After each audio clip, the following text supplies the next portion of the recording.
Magandang araw. Ayan, na-surprise po ako sa aking asawa na pagdating ko, gumawa pala siya ng merienda na hindi ko alam tapos nag-video-video pa talaga siya.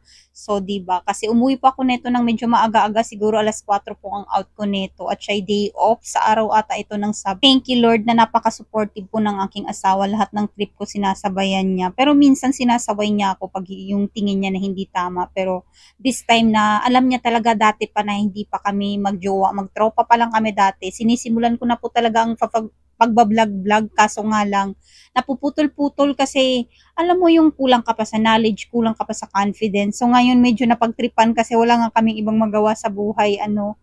So mag-vlog-vlog tayo, balik tayo ulit. Kung siguro hilig ko ito, nawawala lang yung mood ko minsan kasi lalo na pag sobrang busy talaga sa trabaho. Pero kinakaya pag talagang habit mo, gusto mo talaga ano, naghahanap talaga yung kaluluwa mo na bumabalik-balik ka talaga doon, magagawa mo talaga siya ulit. So ayun nga, medyo nainggit ang person doon sa mga kasabayan ko dati na ngayon, wow, sila po ay kumbaga na-monetize na at medyo malaki-laki na rin ang kanilang mga bahay. So ayan, naengganyo ulit ang person na bumalik ulit. So ngayon, sana o Lord, siseryosohin ko na talaga ito. Balik tayo sa ating video. So ayan, gumagawa po ang aking asawa ng cheese bread rolls. Ang ingredients po niya ay itlog, sliced bread, cheese na galing Pinas pa yung cheese at saka breadcrumbs. Dahil po sobrang mahal po ng cheese dito at hindi kasing sarap ng cheese sa Pilipinas. So ayan, nagdala po kami ng cheese na galing Pinas. So ganito lang ang ginawa ng aking asawa guys. O nag-i-slice lang siya ng maliliit na cheese. Yung katamtaman lang ang size. Tapos yung tinapay, gumamit lang siya ng roller para ma-flat yung tinapay. Or kung wala po kayong roller,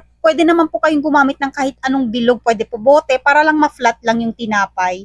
Tapos, ilagay nyo lang yung cheese, tapos i-roll-roll nyo lang siya hanggang sa mabilog na parang nagbabalot po kayo ng lumpia. Pag natapos nyo na pong i-roll, isawsaw nyo lang po siya sa itlog, tapos i-coat nyo na po sa breadcrumbs hanggang sa mabalot siya ng breadcrumbs. Tapos, ayan, ipiprito nyo. Magpainit lang ng oil ng medyo hindi masyadong mainit para hindi siya madaling mag-brown ang tinapay. So, yung very low lang po ang apoy hanggang sa dahan-dahan lang siyang maluto. Kasi minsan nasunog na yung tinapay pero yung cheese niya sa loob, hindi siya uminit. Ayan, very low lang ang apoy hanggang sa magiging brown siya na ganyan na ang kanyang kulay. O, tapos okay na yan siya. So, ayan, bago niya ako sinundo kanina sa labas, nag-test muna siya ng isa. Hindi niya muna tinuloy iluto lahat para mainit-init pa pagkadating ko. So, tinuloy namin ng pagdating ko na. So, ayan ang kanyang resulta, napaka-crispy. So, ito na po ang resulta niya. Masarap siya pag mainit-init pa, crunchy-crunchy.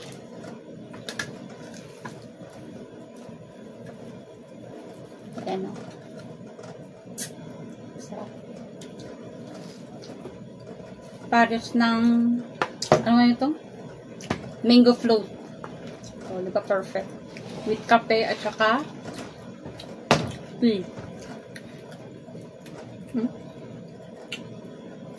Sarap.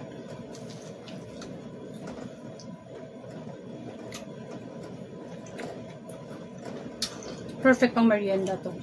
Di ba daw? Kali ng asawa ko talaga. Kung may gawa na ito. Yes. No. Sarap.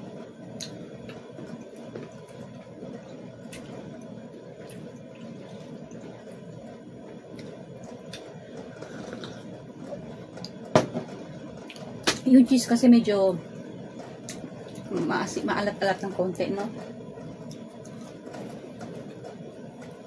Perfect.